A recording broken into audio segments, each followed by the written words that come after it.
Hello again. I'm back again, and thanks to a very cool viewer buying me Arrowfell, major props and thanks, I was able to purchase the game on its release date to review. But first, a thank you to my wonderful patrons who make these episodes possible. Links below.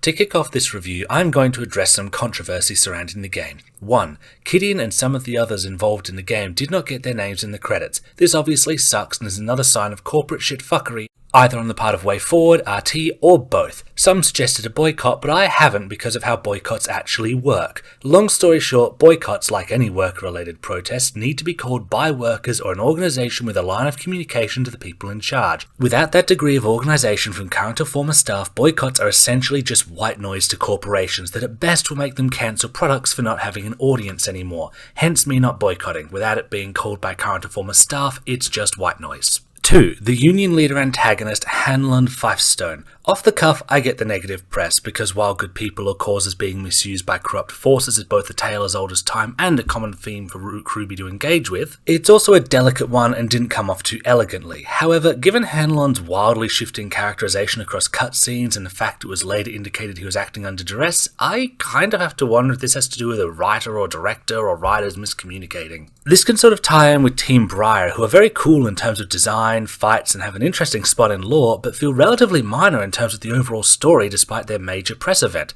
It's quite possible the long development time was tied to some kind of substantial rewrite, but who can say? Whatever the case, that aspect was more confusing than malicious in my eyes, and that's all I have to say on that. On to the review! Now, I am not a gamer by trade, so take this for what it's worth, but I enjoyed Arrowfell. I managed to beat the game in about 8.6 hours, and each time I sat down to play, I had to force myself to stop and take breaks because I got so caught up in the flow of things. I played via Steam using an Xbox controller, and overall found the controls to fall into that easy-to-learn, tricky-to-master range. The ability to swap out between RWBY members is a cool mechanic, allowing for creative combos like summoning Blake's fighting clones, then punching stuff with them as Yang, or jumping around on Weiss's glyphs to shoot stuff as RWBY. The challenge comes with being able to switch out and maneuver fast enough to make good use of these varied skill sets. I think everyone's semblance is used quite well, save for Yang's, as she basically just gets a ground pound. I'm glad it's not just me who remembers that skill, and I can understand how it might be tricky to incorporate her usual semblance, but she does seem to get the short end of the stick. As far as playstyles go, Blake with her clones can be a melee damage monster. Using the clones with Yang's super fast strikes, all the better. Weiss is great for whittling down enemies and ambushes while recovering health, and RWBY has the most reach and is the best at dodging with her semblance. For my playthrough, I mostly ended up maining RWBY, and for this playstyle I heartily recommend focusing on self-healing as your first area, as some enemies can whittle down your energy and thus hearts really fast. Also, word of warning, colliding with enemies injures you a lot, so you need to keep mobile and be very aware of your enemy locations. I think this element would have benefited from a block or repel mechanic myself. Also, stock up on the cheaper energy and heart refills, and don't be shy about putting that merchant's kids through college.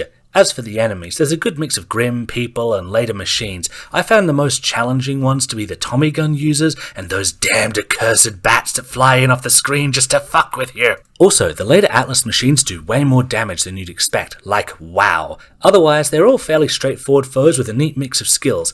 Outside of the gameplay, let's talk about the art.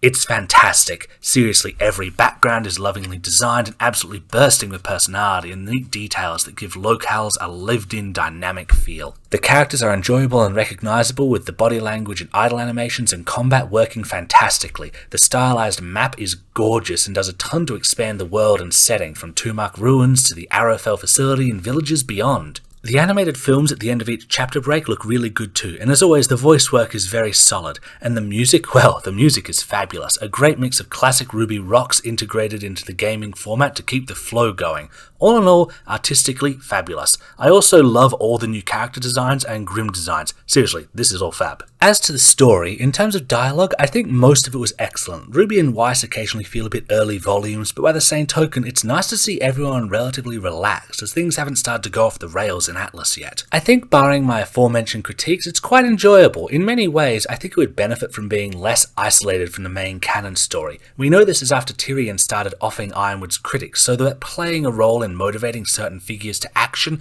could have been some worthwhile context. But uncovering the mystery through exploration, overcoming challenges and increasing threats was enjoyably done to say the least. That is to say, the story is fun, if a bit thin in places, but on a world-building level, it was super cool. We now have so many new characters, from mob bosses to lawkeepers and guardians to play with. As a fanfiction writer, I am most well pleased. And yeah, that is that. I found the game fun and worth the price. I'd love to see more come out going forward. Thank you for tuning in. If you want to support my work, please check out my Patreon or Ko-fi, where you can also commission 3D art. Thanks for stopping by.